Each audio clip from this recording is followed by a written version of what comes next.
and welcome to this weekly video. This is the first one for the month of February. The first one I read was no?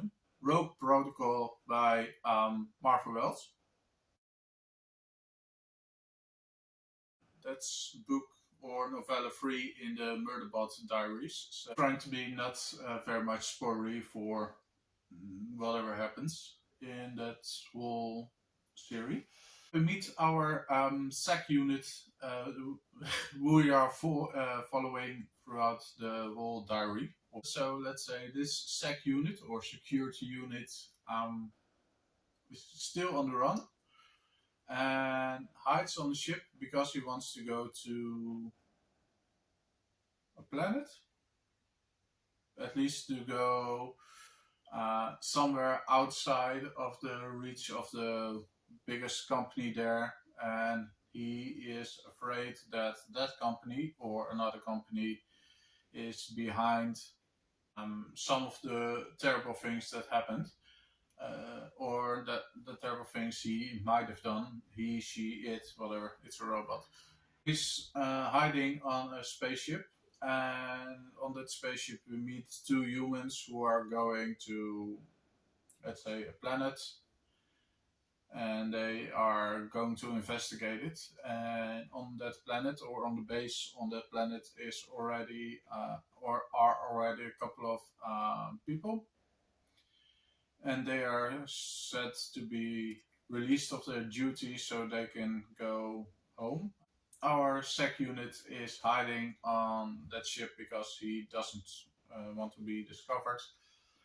And on that base, he meets another robot whose name is Mickey. And yeah, Mickey is more or less seen as a pet unit or pet robot or friend of the crew already on that base. So our SEC unit is, he finds it weird because he, she, it, the robot, our main character, whatever, isn't used to that sort of thing. Let's just say he isn't used to all the things that people portray to Mickey. Isn't used to the things Mickey and or how Mickey and the humans interact. So in some kind of way, our SEC unit is finding, or it thinks that Mickey is kind of childish. And well, they discover, or they are trying to discover whatever is happening on the planet or on the base, and some weird stuff is happening. He needs to show everyone, hey, I'm a SEC unit, I'm here and I'm going to protect you all. And that's when when it gets a little weird. And not just a little weird, there's some really high action, betrayal, and most of all, we feel some pain. But that's what we as humans would feel because something terrible happens in a book. If you've read it, you know it, and if you haven't read it, please do. It's a very, very great book. So the second book I've read, or listened to, exactly, is Kings of the Wyld by Eames. Yeah, it's a very, very funny book. At least for me, I think it's a funny book. Some people, if you don't gel with the humor in it, then it could be Kings of the Wyld. It has a very, at least for me, has a very funny writing style, and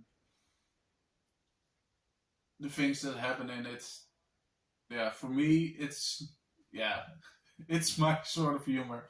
It's very dry, and yeah, if you like it, you like it. If not, then maybe you find it boring or childish. But for me, it was very, very funny.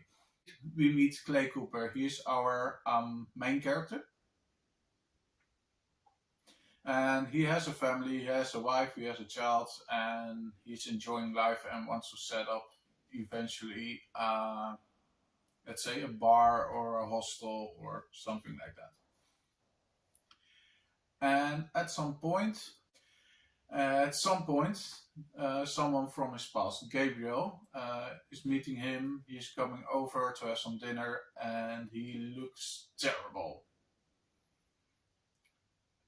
And Gabriel tells Clay, "Yeah,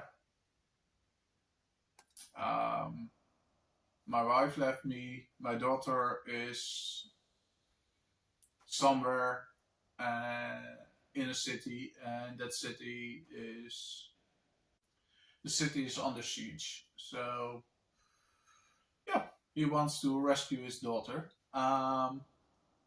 And for that, he needs to bring the band back together. That's something it's been said a lot in the book. So yeah, Gabriel and Clay used to be in a band of mercenaries, and yeah, Clay's the first one Gabriel approaches for. Please, please, please help me get my daughter back because that's the only thing I want. So the two of them eventually go on the journey. Clay is still hesitating because he doesn't want to leave his family behind, but his daughter tells him, "Yeah, Daddy, um, you do the same thing for me if it was me in that situation." So only because of what his daughter says to him, Clay goes with Gabriel on this ridiculous quest. Um, yeah, so they go to another one of their family bands, who's a wizard. His name is Mook, and Mook is sad and alone and doesn't have anything to live for. So he is very, very enthusiastic to go with them to bring back the band together again. So yeah, Saga, that was the name of the band. Is, yeah, it's going well, and we're back together again.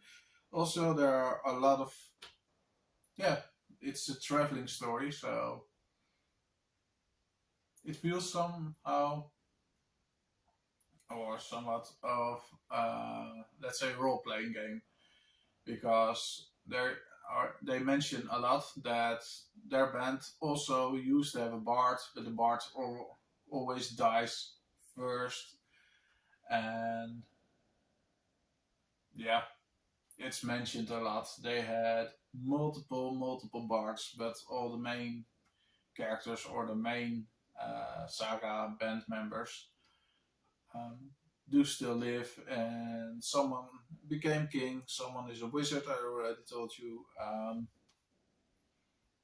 What's the other one? Oh yeah, one of them is turned into a statue. So they need to all find out some things to yeah, at least in the first half of the book.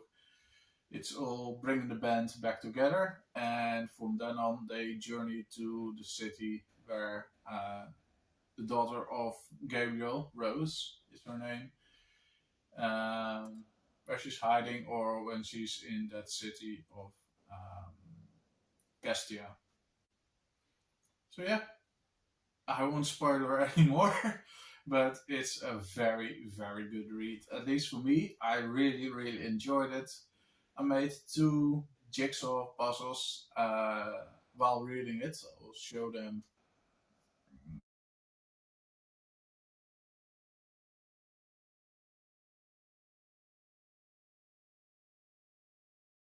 the third and final book I've read this week, and that one is The Seeding by David Shobin. This was the least favorite of the three books I've read this week. Maybe because it's a medical book, but don't think so.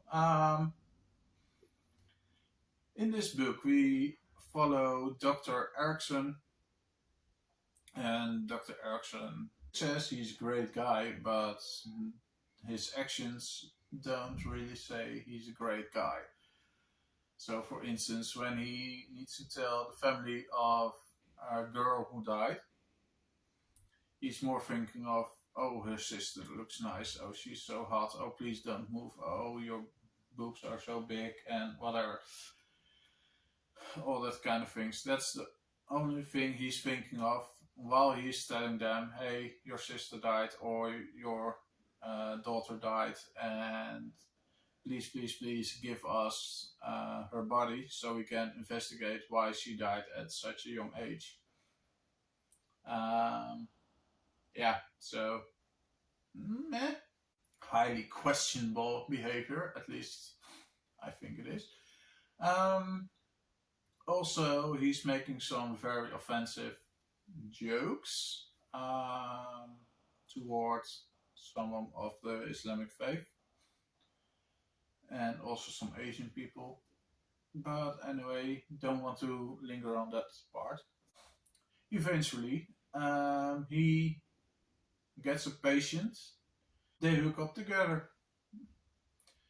So she used to be or is a runner who has Olympic ambitions. At least that's what they tell in the book. And her sister already died of a mysterious disease, and she becomes ill twice.